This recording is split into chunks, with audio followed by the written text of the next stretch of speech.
Hi guys, welcome back to my channel.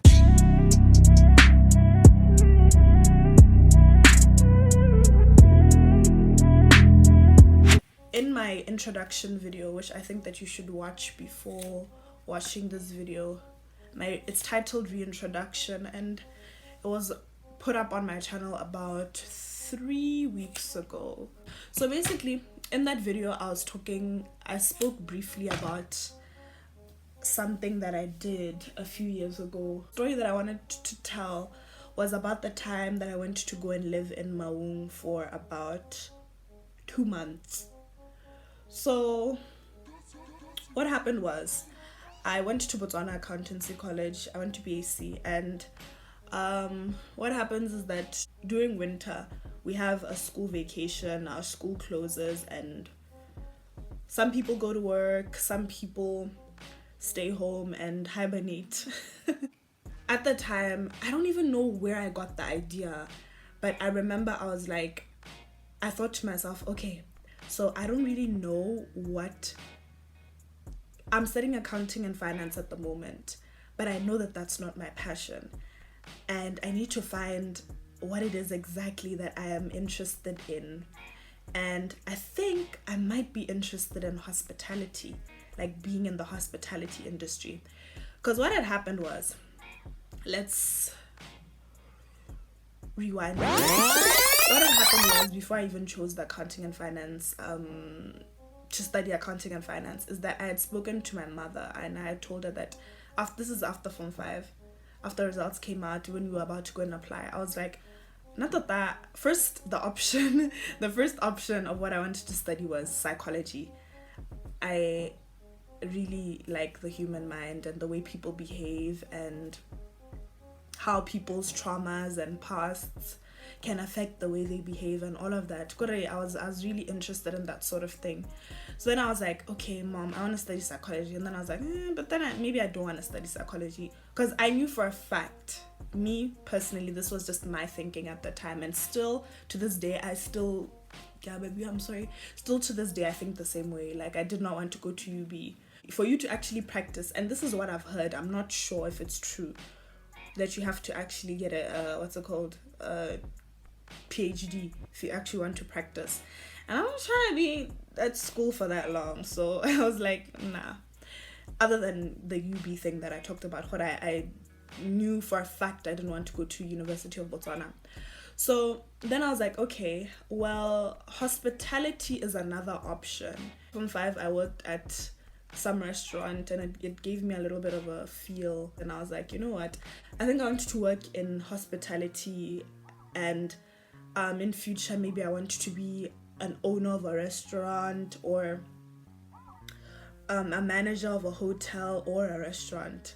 So then I was like, okay, let me get a feel, more of a feel of how it is like to work maybe at a hotel, so that I can see if I'm really, really interested in the hospitality industry. So fast forward, the days leading up to us closing at school, we're submitting our courseworks and everything.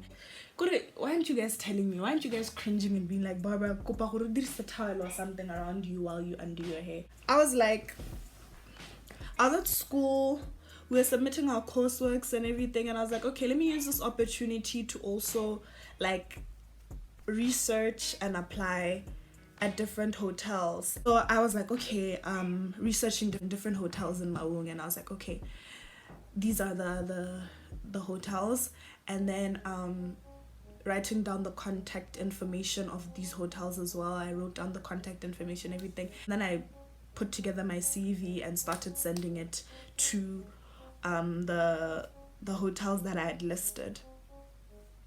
So I remember, I don't know if it was the next day. I'm so sorry guys, like, I have a very, very bad memory. That's why on my channel I haven't done a lot of story times. I have a very, very bad memory.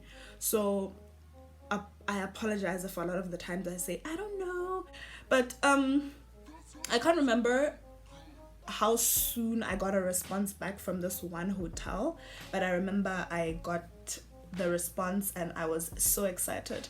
So what the email had said exactly was, hi Barbara, we are the owners of this and this hotel, and we reviewed your information, and we are actually going to be Gabs for the week, and we'd like to meet you.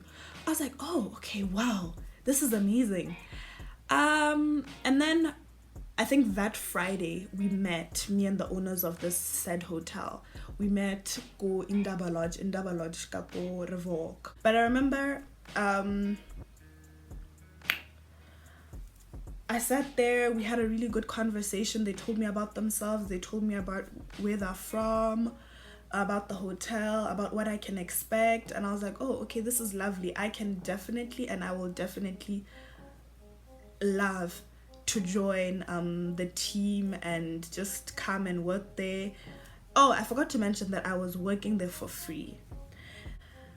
I mean, think about it. You're inexperienced. You reached out. You're the one that reached out.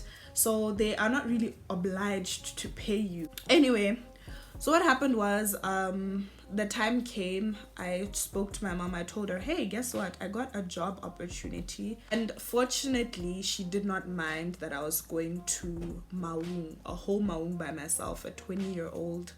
Was I 20 or was I 21? One of those. Yeah, I was either 20 or 21. 21-year-old girl going to live in Maun by herself. So for a few months, it was like 2 months. So, like I said, we hadn't closed school yet. So we were still attending a few lectures here and there. I think a few, what's it called? Revision classes here and there. And I had this one friend. He was in my class. Shimi, his name is Shimi. I was like, Shimi, I got this opportunity to go and work in Maun, and I have nowhere to stay, and I don't know anybody from Maun. Imagine Barbara didn't even think about those things. She was just like, you know what? Apply. So I'm like, Shimi, I got this opportunity to go and work in Maun, and I don't know anybody from there, and can you help? Do you know anybody? Do you know anything? What can you help? And then he was like, yeah, I know this one woman. She's a friend of my sister's. I'll try to talk to her, and I'll talk to a bunch of other people as well. So I think laying on the side, I was trying to do my own research. My mom laying on the side learning. I think she was trying to look for somebody or something. And then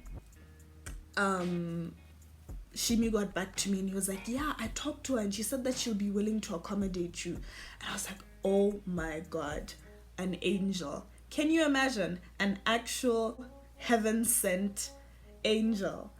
So I'm like, okay, that's wonderful. I get in contact with this lady. I start talking to her. She works in Maun.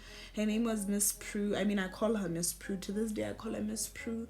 And then the time came and I got on the bus. My mom took me and I went to Maun. Lucky enough, we were still getting allowance from school. So I wasn't really that stuck in terms of what am I going to do? What am I going to eat? What am I going to this? What am I going to that?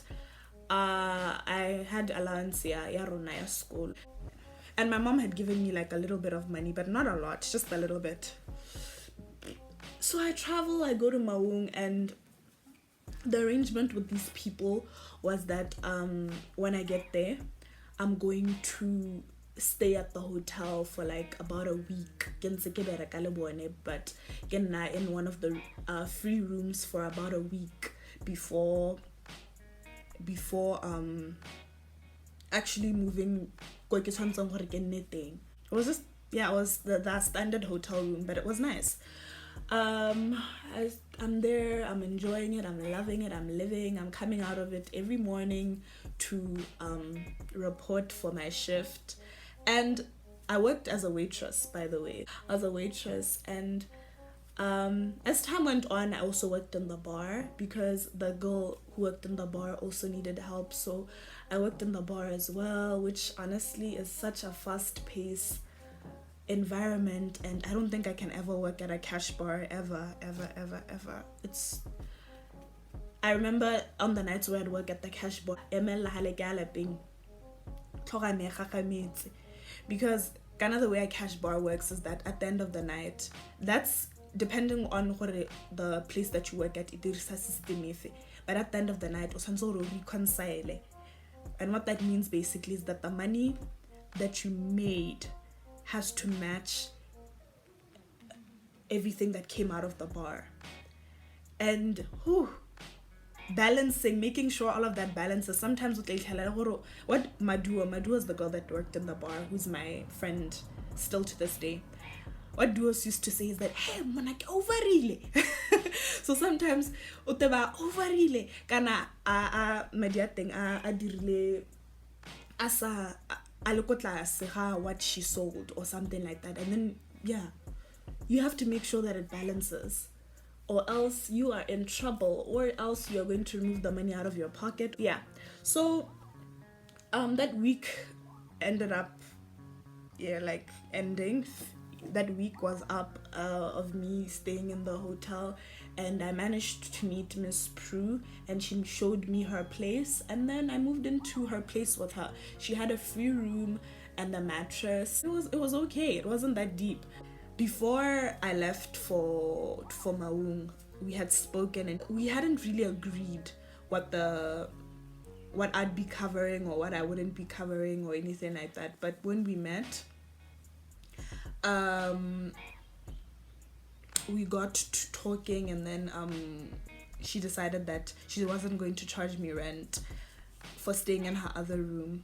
So she didn't charge me, and I just paid or bought electricity sometimes. I bought food and water and everything, and then we just stayed together. And it was great. She was lovely. She was amazing. She was funny. She was kind. So that's just what happened. I'm really telling the story around what happened and where I stayed, and I don't think I'm saying much about the actual experience. All I can say is that I love Maun. Even to this day, everybody that's around me that knows me knows that I love Maun. And I'll say that because it's one of the most peaceful places I've been to. And not that I'm saying that Gabs isn't peaceful, but Maun has this sort of how can I say this? Unconcerned, just relaxing, but it just has this vibe. They are honestly just minding their own business, doing their own thing. And the white sand, my favorite part was on days when I was kind of late to work, and I'd run through that white sand, and obviously it would be slowing me down a little bit because it was a lot of sand, and I'd just be running through it, and then it was such an enjoyable experience. I'd smile as I was running through the sand. I loved it so much. It was so cute. It was so calm. So calm. In terms of the actual job itself, I gained a lot of weight because when you work in a hotel, and I don't mean literal stealing from customers or whatever, but the food is all around you, and you just are eating left, right, and center. And in general, hell, at my house, I was eating left, right, and center. Because that's just the thing that happens with me. Every time I live alone or whatever, I just eat. I made a lot of friends at the hotel that I worked at that are still my friends to this day. Eva and Maduo are still my friends to this day. Working at that hotel was great as well. And why I'll say that I don't particularly like the hospitality industry is because Ghana is very monotonous. And even when I close my eyes at night, I would dream of myself at the hotel. Sometimes even my dreams would be semi-nightmares because it would be me carrying a stack of plates and accidentally dropping the plates. And obviously you know how that feels. That's somebody else's property and they're gonna tell you to pay for that shit. So that was a nightmare. In my world, that's a nightmare. So it was just, I would just dream about stuff like that when I'd sleep at night, and it was just driving me crazy. And things like having to wake up so early in the morning, how taogela phakela shifta phakela o tsoga ka bo 4 bo 5 phakela because staff transport ya go tla go tsaya ka 6. Oh, guys, wait, say sometimes staff transport or at the time when I wasn't actually taking the staff transport because they didn't know where I lived, I would literally, when I worked in the morning, I'd literally walk through the white sand in my neighborhood to go and try and get a taxi. I would be shit scared. Sometimes I'd even run through the neighborhood to try and get to the road. And it would just be so scary, so dark, and it was my poor mother, Hanaiti. But it was so much fun nonetheless. I loved it. It was a great experience. I would highly recommend. But the point of the story is, and like I mentioned in my reintroduction, is that in life, I'm so sorry for this braid. In life, if you're not aware of what your strengths, what your talents, where you want to be, where you want to go, if you're unaware of any of that, then you have to put yourself in situations where you can discover and learn what exactly it is that you like and what you dislike. As much as I was saying that I wasn't paid, I was still obviously getting tips. And although it wasn't like a lot of money, it was enough for ke khona go ithekela drink, ha gongwe ke ithekela braai pack, that like broke. So broke and living in Maun, it was fine. I don't think I want to wear these earrings. They're actually extremely painful, and I'm not interested in that tape. That's just my story, guys. This is my story. If there's anything that I'd ever recommend in life, and if you are lucky enough to have parents that will let you go and explore, then just, I don't know how to say this without adding this word, but if you have parents that will let you explore, then fucking explore. Just explore. See the world, see Botswana, and meet new people. In life, meeting people and learning from people is such an underrated blessing. Especially meeting people from the likes of Maun that are honestly so kind and so funny. Oh, I forgot to mention how funny those people are. Hilarious. So, yeah. Can't stop, won't stop, get guap. 10 white toes and them Tory flip-flops. Manicures and pedicures, I'm always tip-top. When they say I'm not hot, all these lies need to stop. Cause I'm icy, wifey, haters wanna fight me. Never been the one get RP up on a whitey. Keep my hands clean, got some hitters moving shicey. Ask me if I'm rolling with some Gucci, bitch, I might be. It's very unlikely, my wrist ain't looking icy. Charging by the minute cause my time is very pricey. Yeah, I be where the bosses be.